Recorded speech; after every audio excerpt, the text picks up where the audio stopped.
Yan, makan.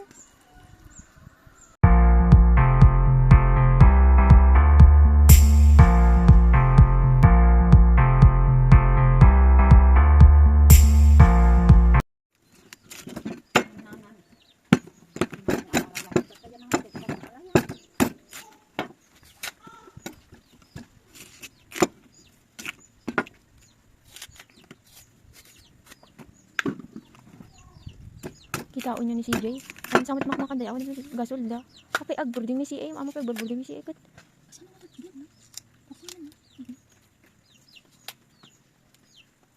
Mga lakon sa boarding ni CJ. Ang kuhaan. Kung ko man ije nga iso ka. Ije baba iso na. Ay, madik mo kayat. Haan kay kurso ang dubulit ko ma. Madik kahit hindi nga to. Uy baba nga iso na ta sikat gato. Ay iso na baba to. Iso na baba. Pas dilat ako man. Hello guys, today guys, magagawa tayo ng bibingkang kamuting kahoy. Ito guys, nagbalat ako ng maraming kamuting kahoy. Ito, tapos ayan nga guys. Linisan muna na natin bago natin kudkurin. Ayan guys. Alam mo dito guys, sa amin, marami kaming tubig.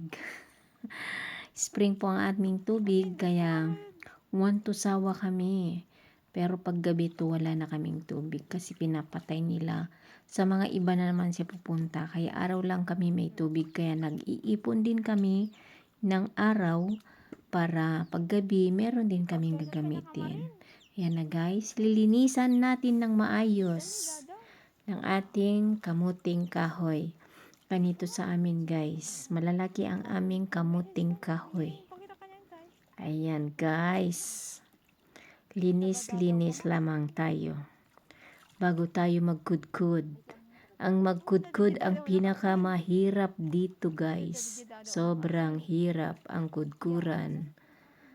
Ayan, lilinisan ko talaga yan kasi marami namang, di ba pag hinawakan mo yan may mga ano yan. Oh, ayan guys, nalinisan na natin. Ito na kudkud guys. Pero ito na iniskip ko kasi sobrang tagal to, ilang minuto to guys. 2,000 years later. At ayan na guys, nag-ano na ako dito. Iniskip ko na yun kasi guys, kasi matagal talaga yon. Ito guys, inaano na natin. Tinatanggal natin yung kanyang ano, para ito maayos, hindi masyadong mabasa ba. Ganito sa amin guys, kailangan natin tagalin tong tubig niya. Ayan, bago natin ilagay sa ating, bago nating lulutuin. O ayan na guys, naano na natin. Marami nang na aking na tanggal ng tubig.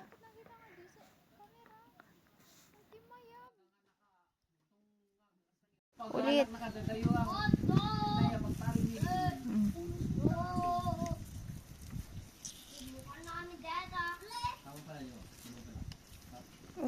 At ito na, naluto na namin yung mga iba. Ito pa, mayroon pa akong lulutuin dito.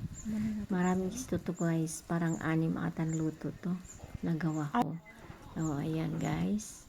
May mga langaw pa kami dito guys. Kasi alam naman sa probinsya, kung marami kang isda, marami ka talagang langaw.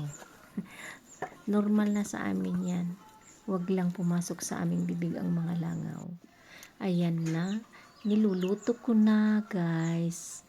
Oh, ganyan ang pagluluto namin dito. Wala kaming shilling. Yan lang sa mga kahoy-kahoy. Uling. Kumbaga kahoy lang. Ayan, luto na. Ito na guys. Ang sarap-sarap ng ating bibingka. Thank you so much.